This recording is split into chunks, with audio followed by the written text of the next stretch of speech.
നെടുമങ്ങാട് ജില്ലാ ആശുപത്രിയിൽ പ്രസവ ശസ്ത്രക്രിയയ്ക്കിടെ നവജാത ശിശു മരിച്ച സംഭവത്തിൽ ഡോക്ടർ ബിന്ദു സുന്ദറിനെ സസ്പെൻഡ് ചെയ്തു. നടപടിയിൽ സന്തോഷമെന്ന് കുടുംബം.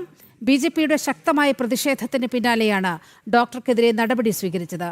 വനവാസി കുടുംബത്തിലെ നവജാത ശിശുവിന്റെ പോസ്റ്റ്മോർട്ടം നാളെ തിരുവനന്തപുരം മെഡിക്കൽ കോളേജ് ആശുപത്രിയിൽ നടക്കും. നെടുമങ്ങാട് ജില്ലാ ആശുപത്രിയിൽ പ്രസവ ശസ്ത്രക്രിയയുടെ നവജാത ശിശു മരിച്ചതിൽ ആരോപണ വിധേയായ ഡോക്ടർ ബിന്ദു സുന്ദറിനെ സർവീസിൽ നിന്ന് സസ്പെൻഡ് ചെയ്തു.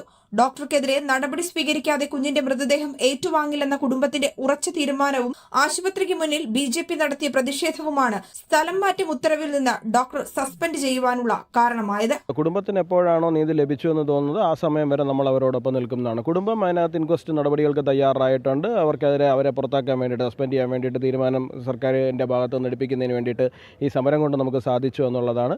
അപ്പോൾ തീർച്ചയായിട്ടും അവരത് പറഞ്ഞു. അതുകൊണ്ട് തന്നെ നമ്മളും അതിനകത്ത് നിലവിൽ തൃപ്തരാണ്.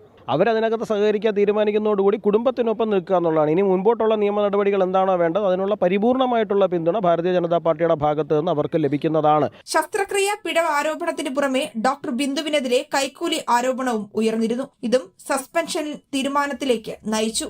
നമ്മൾ ഇത് സംബന്ധിച്ച് വ്യക്തമായ റിപ്പോർട്ട് കളക്ടർക്കും ഉൾപ്പെടെ സബ്മിറ്റ് ചെയ്തു. ഇന്നലെ DMOയും DHSും എൻക്വയറി നടത്തു. ഇന്ന് മെഡിക്കൽ കോളേജ് പോലെ ബഹുമാനപ്പെട്ട ആരോഗ്യവകുപ്പ് മന്ത്രി ആരോഗ്യവകുപ്പ് ഡയറക്ടർക്ക് നിർദ്ദേശം കൊടുക്കുകയും അതിൻ്റെ ഭാഗമായി മെഡിക്കൽ കോളേജിലെ ടീം അന്വേഷണം നടത്തി എൻക്വയറി കഴിഞ്ഞ് ഇപ്പോൾ എൻക്വയറി പൂർത്തിയായി പോയേ ഉള്ളൂ. അപ്പോൾ ഇതിൻ്റെ എല്ലാ അടിസ്ഥാനത്തിൽ ആരോപണ വിധേയയായ ഡോക്ടറെ സസ്പെൻഡ് ചെയ്ത് ഉത്തരവായിരിക്കുകയാണ്. ആരോഗ്യവകുപ്പിന്റെ നടപടിയിൽ സംതൃപ്തരാണെന്നും കുഞ്ഞിന്റെ പോസ്റ്റ്മോർട്ടം നടപടികളിൽ സഹകരിക്കുമെന്നും കുടുംബം. ഇങ്ങനെ ഒരു ഇത് വന്നതിന് സന്തോഷമുണ്ട്. എന്ന് വെച്ചാൽ ഞങ്ങൾ കുഞ്ഞ് പോയി, മറ്റുള്ളവർക്കെങ്കിലും ഇത് ഉപകാരപ്പെട്ടല്ലോ എന്ന് മാത്രമേ ഉള്ളൂ.